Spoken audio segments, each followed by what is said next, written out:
For the purpose of my 5 minutes, I want to focus on NATO and Ukraine. But let me first remind ourselves a bit of history. When Russia invaded Ukraine on February 24th, 2022, there was strong bipartisan support that this was about good versus evil. Very clear, good versus evil. Let me quote from a speech that President Ronald Reagan gave in 1983.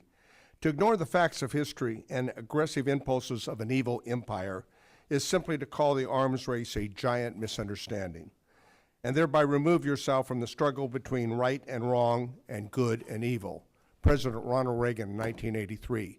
I submit to you, ladies and gentlemen, members of this subcommittee, that this is still about good versus evil, bottom line, okay? So when we look at NATO and when we look at the United States post-World War II, would you not, witnesses, share that the United States and whoever has been president of the United States, World War II to today, has been viewed as the indispensable leader of the free world? Ambassador Smith. Absolutely, Representative. The U.S. has led the alliance since it was created 76 years ago. It has provided not only the indispensable leader of the free world. Absolutely. Dr. Gardner, would you agree?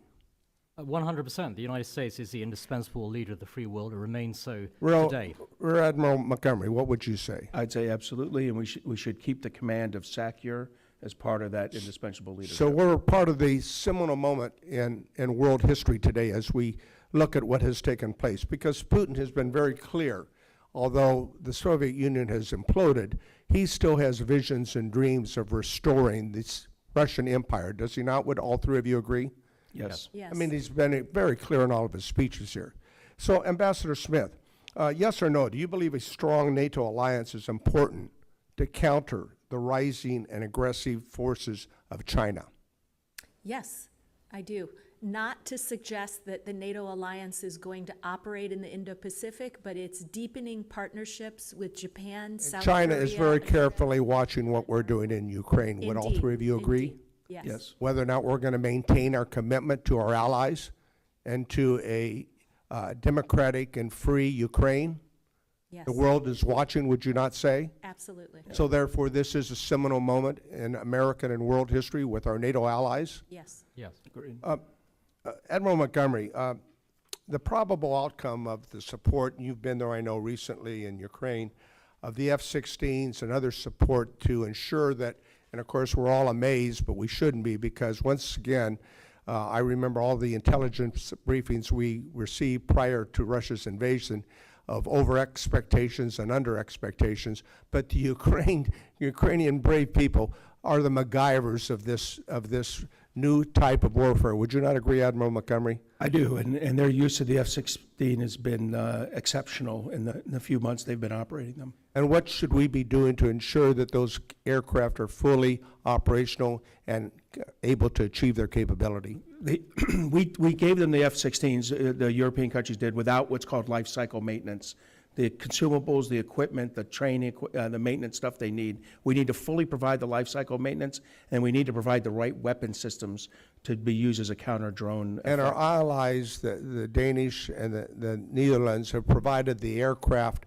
We're helping to try to train the pilots, but we need to do more. Is that not correct? That's correct. We need to do the supply chain, the logistics, and we can just sell it to them. We don't need to give it to them. We can sell it to them, but we have to provide that life cycle maintenance. And, sir, I have to emphasize, we need to give them the counter-drone rocket systems, the APKWS, that you need to fire from those systems. You wrote a column about this last week. There are very types of systems that the aircraft are lacking that we should provide. What are they? The rocket system I just mentioned, a active jamming system. The jamming system is very important for the protection of these That's right. We aircraft, want to right? make sure that the pilots who are trained in the United States and the aircraft, of which they have limited numbers right now, as you said, for the Netherlands and Denmark and eventually Norway, survive. They are fighting them exceptionally, but they could use more support from us. Let me finally indicate, when Secretary Rubio testified before the committee here about a week ago, they talked about maximum pressure on Iran to prevent them from obtaining nuclear weapons. And by the way, I agree with that. And I urge the Secretary, what are we doing to put maximum pressure on Russia to ensure that they understand that we mean business and we're going to stay with our allies? What should we be doing? We should be sanctioning the people who are helping the shadow fleet evade sanctions. In other words, Chinese, Indian, and Turkish companies that are taking the fossil fuels that are shipped from Russia on their shadow fleet and allow them to circumvent the existing sanctions campaigns. Neither the Biden administration nor the Trump administration has properly enforced sanctions to allow that to happen. And if we put maximum pressure, maybe Russia will come to the realization that we mean business? Potentially. He is Vladimir Putin, so I won't say yes.